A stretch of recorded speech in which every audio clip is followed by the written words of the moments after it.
Alguns vos penseu que viure en el camp és tot de color de rosa. I no. És de color pols. Si vols tindre les finestres netes, oblida't.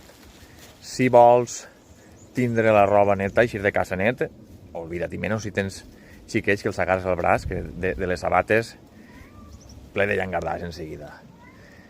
I si t'agrada tindre el cotxe net, pues, i vols viure en el camp, eres un il·lús directament. Una cosa bona que té el camp és que no tens veïns vivint ahí al costat. Doncs el roïdeig típic de les caniques del veí i tot això no ho tens. Però sí que tens el soroll del turbo, a lo millor, el de la motosserra. A més, el turbo, si l'aire va cara a tu, pues la polvoritzada te la xames. I, clar, si estàs la roba, pues te xames la polvoritzada i si crema llenya, el fum. I te toca tornar a llevar la roba. Aquestes coses passen.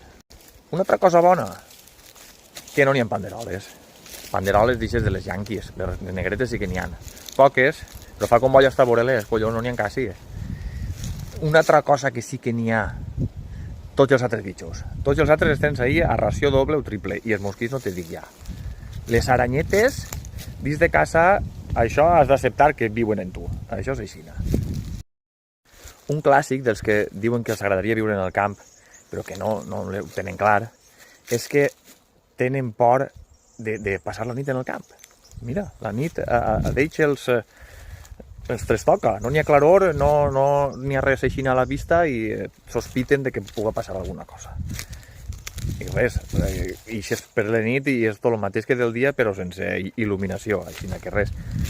A primera hora els senglars i l'escama dels animalets te trastoca un poc, perquè dius, això com pot ser que n'hi hagi tant d'animalets per així? Doncs n'hi ha a muntó.